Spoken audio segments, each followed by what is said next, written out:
Ya Mas, agama ini seringkali digunakan untuk membodohi, bisa dibilang hanya jualan cerita, kisah ya, sehingga kita nggak boleh belajar lagi, atau kita nggak punya kesempatan untuk mengkaji, mempelajari makna daripada agama yang sesungguhnya.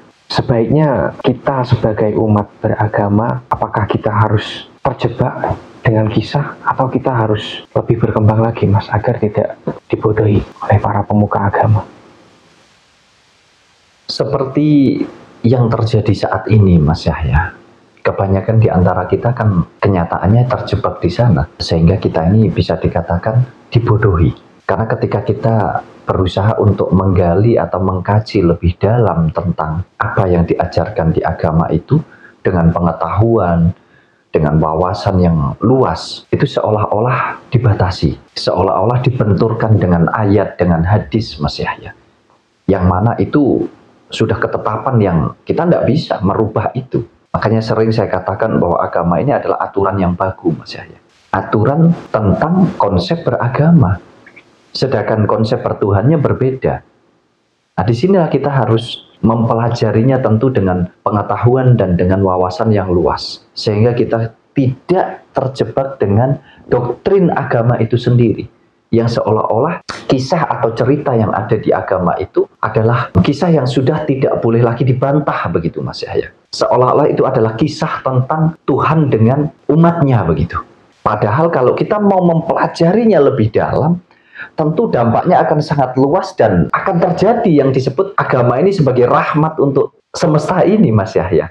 Tetapi kenyataannya itu tidak terjadi. Agama justru menjadi alat untuk mempetak-petakkan. Agama justru menjadi alat, seolah-olah alat yang paling ampuh bahkan untuk mengalahkan apapun yang tidak sesuai dengan agama itu. Artinya kita ini terjebak dengan kepentingan-kepentingan yang ada di dalamnya. Baik itu kepentingan sosial, kepentingan politik, dan lain sebagainya, Mas Yahya. Lah, ayo kita ini bisa keluar dari sana, kita bisa bangkit dari sana, dan kita bisa mengembangkan pengetahuan atau wawasan kita tentang agama, sehingga kita bisa menerapkan apa sih isi atau makna yang sesungguhnya di dalam ajaran agama itu sendiri, Mas Yahya, apapun agamanya. Sekarang mungkin sudah banyak bukti, bolehlah dibuka di media sosial tentang kelakuan para pemuka agama, ya, bukannya mengajarkan dakwah yang baik untuk umatnya, ini malah joget-joget sekarang Mas. Kemudian bukan seperti dulu, memang benar-benar berdakwah tujuannya Mas. Nah, sekarang ini kok saya lihat mungkin bukan dakwah lagi Mas, tapi hiburan Mas, atau tontonan. Tujuannya untuk komersil ya, untuk mendapatkan keuntungan juga. Ya pastinya Mas Yahya. Semua sebetulnya sudah dari zaman dulu juga ada kepentingan Mas Yahya. Ya, sekarang bisa kepentingan komersil, berebut jemaah, ya. Ada banyak hal lah, termasuk kepentingan politik juga sekarang diperjualbelikan kok Mas Yahya. Untuk kepentingan politik juga. Tetapi isinya justru sudah nggak nampak sekarang ini Mas Yahya. Kalau dulu masih ada isinya. Istilahnya orang berdakwah, biarpun tidak semua ya, sekarang masih kita lihat itu masih ada lah beberapa yang memang betul-betul menyampaikan isi atau ajaran-ajaran yang benar tentang apa yang diajarkan di sebuah agama terhadap kehidupan ini Mas Yahya. Biarpun kita juga tidak bisa pungkiri, ada banyak juga yang karena kepentingan itu tadi, bagaimana dia bisa tetap eksis, ya, sehingga melenceng dari yang seharusnya mereka sampaikan di dalam dakwahnya Mas Yahya. Malah lebih terjebak dengan bagaimana dia bisa terus laris, ya kan? Artinya kalau nggak bisa lucu sekarang ini ya nggak ini Mas Yahya, nggak laku dan lain sebagainya. Ada banyak hal lah, tetapi tentu itu semua kembali kepada pribadi masing-masing. Tinggal bagaimana kita menyikapi itu semua saja Mas Yahya. Jangan sampai kita hanya terjebak dengan cerita-cerita atau kisah-kisahnya saja.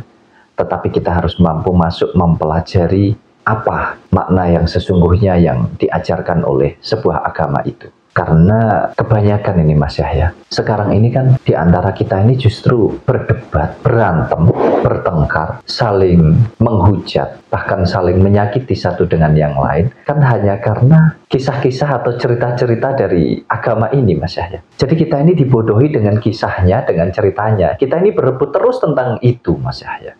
tentang bagaimana cara beribadah, tentang aturannya, tentang tata caranya, tentang kisah-kisah para tokoh-tokoh di dalamnya. Kita itu masih terus saja berputar-putar di situ. Ya ini yang membuat kita nggak maju-maju. Karena kita, ya itu tadi, nggak punya kesempatan untuk kita mengembangkan pola pikir kita gitu. Karena seolah-olah apa yang diajarkan itu sudah pasti benar gitu Mas Yahya. Lah kalau kita nggak mampu mengkajinya lebih dalam, bagaimana kita bisa mendapatkan kebenaran yang ada di dalamnya? Kan bisa jadi salah Mas Yahya. Cara kita mempersepsikan, cara kita mengartikan sebuah isi yang ada di dalam agama itu sendiri. Dan itu nyata. Jadi di mana-mana selalu yang dikembor-kemborkan hanya tentang kisah-kisah yang ada. Ya kita ambil contoh dari kisah para nabi saja. Harusnya kita ini kan mempelajari kenapa sih para nabi di zaman dahulu itu melakukan ini, menjalankan ini. Contoh puasa sajalah, ya.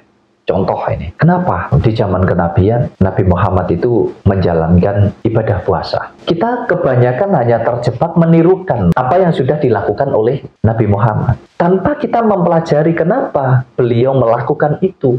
Nah ini yang harusnya kita pelajari.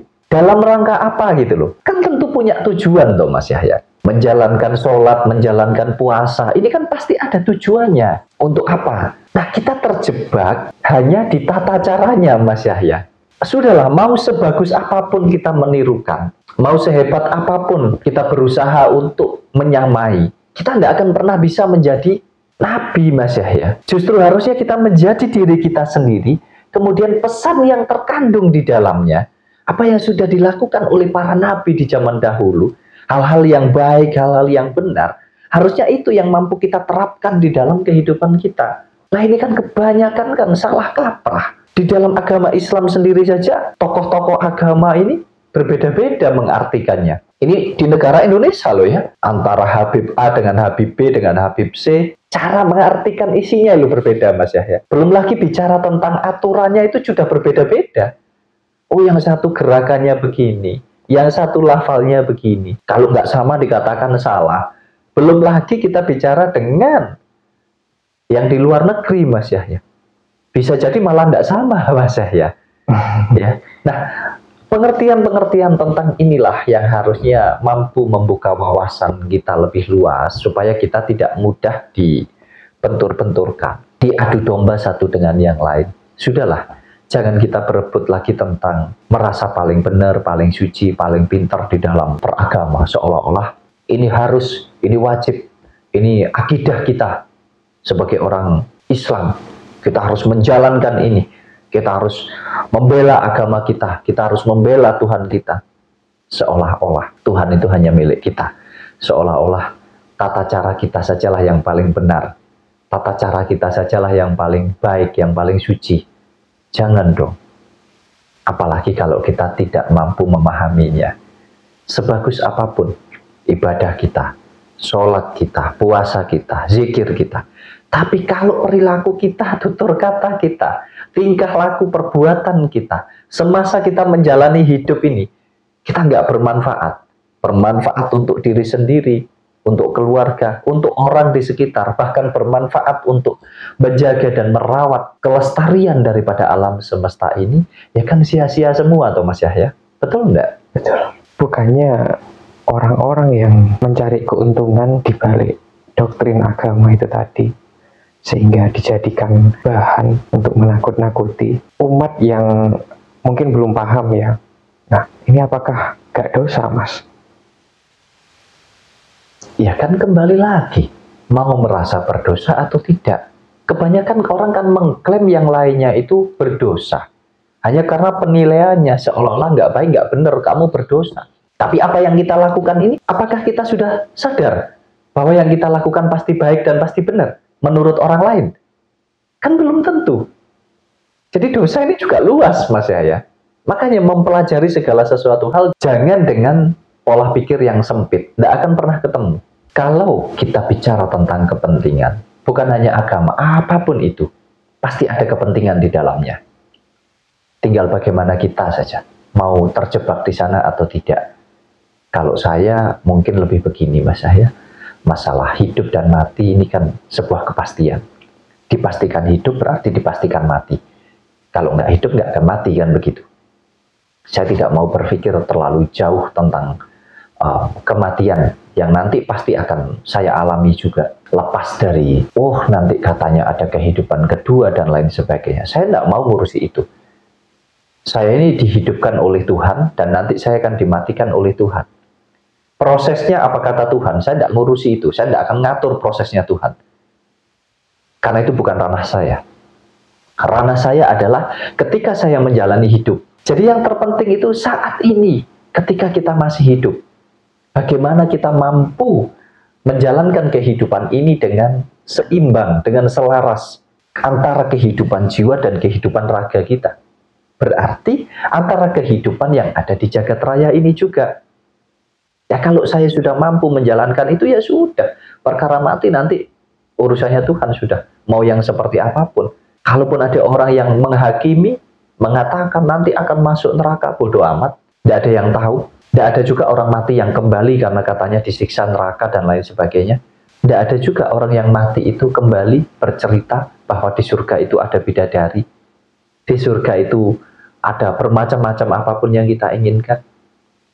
Lalu untuk apa kita terjebak di sana? Hidup ya hidup saja, mati ya mati saja, sudah selesai. Itu bagian daripada rahasianya Tuhan. Yang bukan rahasia ini adalah perjalanan kita semasa kita hidup ini. Yuk ayo, bagaimana supaya hidup ini bermanfaat? Sebelum kita kembali dari yang tidak ada menjadi ada dan nanti akan menjadi tidak ada. Hidup yang bermanfaat, hidup yang penuh cinta kasih terhadap semua, baik sesama manusia maupun ke seluruh yang ada di alam semesta ini. Dan ayo kita bangkit, bangun dari mimpi-mimpi yang diiming-imingkan oleh orang-orang yang belum pernah mengalami. Tentang nanti setelah meninggal begini begitu, sudahlah, tidak penting. Yang terpenting justru saat masih hidup ini. Ayo kita berbuat baik, berbuat benar. Dengan semua. Nggak merasa paling benar, paling baik untuk dirinya sendiri. Untuk kelompoknya, untuk golongannya, jangan. Ayo buka mata, melek, basa Jawa niki. Tangi, melek, sadar, eling. Supaya kita tidak mudah.